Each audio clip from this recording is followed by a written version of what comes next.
सकाळी नाश्त्याला मुलांना काय बनवायचं, स्पेशली त्यांच्यासाठी ज्यांची सकाळची शाळा असते, तर त्यांच्यासाठी आजचा पर्याय हा उत्तम पर्याय आहे, जो सोपा आहे, पटकन होतो आणि सगळ्या भाज्या टाकून तुम्ही मुलांना सकाळी टिफिनला पण देऊ शकतात। चला तर मग सुरुवात करूया। त्यासाठी आपण एक वाडग्यामध्ये चाळणी ठेवून त्याच्यामध्ये सुती कापड ठेवायचं आहे आणि आपण इथे 400 ग्राम दही घेतलेलं आहे, ते थोडं थोडं करून टाकायचं आहे या कपड्यामध्ये आणि जितकं शक्य होईल तितकं आपल्याला पाणी गाळून घ्यायचं आहे। सुरुवातीला त्याची पोटली बनवून जितकं तुमच्या हाताने दाबून दाबून जेवढं पाणी काढता येईल तेवढं तुम्ही काढायचं आहे। नंतर आपल्याला ह्याला 2 तास तरी ॲटलिस्ट ठेवायचं आहे। जर छान त्याचं पाणी निघालं आणि छान घट्टसर दही निघालं ना तर तुम्हाला रिझल्ट पण छान येईल। तर अशी एक पोटली बनवून घ्यायची आहे। आता बरं, सकाळच्या नाश्त्यासाठी तुम्हाला बनवायचं असेल तर ही पूर्वतयारी तुम्हाला रात्री करायला लागेल।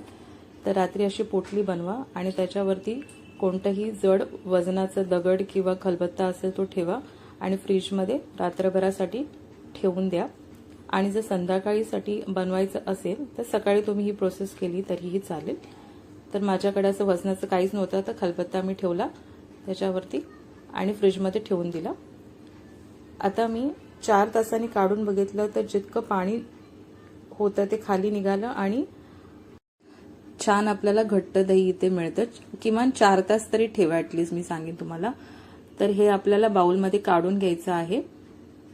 आता ह्याचं फिलिंग जेव्हा तुम्ही सँडविच बनवता तेव्हा तुम्ही मेयोनीज टाकतात, तर मेयोनीजचा वापर न करता या दह्याचा छान पद्धतीने तुम्ही सँडविचमध्ये वापर करू शकतात। तर हे आपण काढल्यानंतर व्यवस्थित फेटून घ्यायचं आधी दही छान फेटून झाल्यानंतर इथे एक प्लस पॉइंट या सँडविचचा हा आहे की तुम्हाला ज्या भाज्या या सँडविचमध्ये टाकायच्या आहेत त्या तुम्ही टाकू शकतात। तर इथे मी एक मोठा गाजर किसून टाकलेला आहे, त्यामध्ये भरपूर अशी कोथिंबीर टाकायची, त्याने रंग छान येतो सँडविचला। आणि एक मोठा मी बारीक चिरलेला कांदा टाकलेला आहे।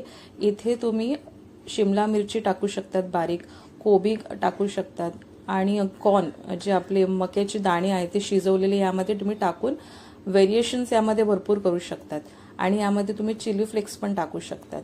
पण आता छान आपण पाणी काढलं दह्याचं, त्यामुळे तुम्हाला कन्सिस्टन्सी दिसू शकते, बऱ्यापैकी आली आहे।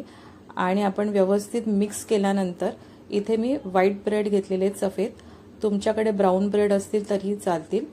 तर ह्याला आपण ही स्टफिंग व्यवस्थित लावून घ्यायची आहे। आता इथे तुम्हाला वेगळं काय करायचं असेल तर इथे पुदिन्याची चटणी लावू शकतात बेस म्हणून आणि त्याच्यावरती ही स्टफिंग लावू शकतात।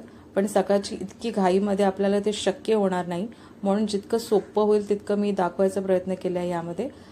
तर व्यवस्थित मिक्स करायचं, एकसारखं लावून घ्यायचं आणि बरं, या प्रमाणामध्ये जितकं 400 ग्राम दही घेतलं आहे त्यामध्ये 6 ते 7 सँडविचेस सहज बनतात।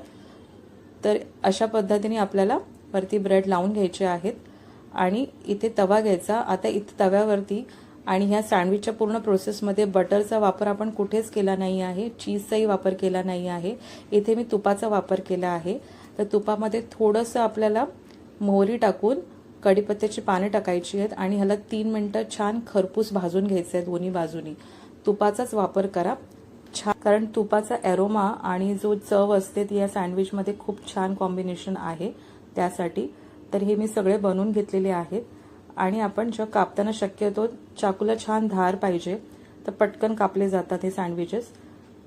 तर हे पहा, दोन्ही साईडनी कापल्यानंतर तुम्हाला त्याची छान अशी लेअर दिसते दह्याची आणि चवीला म्हणाल ते इतके छान लागतात ना, मी सांगण्यापेक्षा तुम्ही स्वतः करून पहा।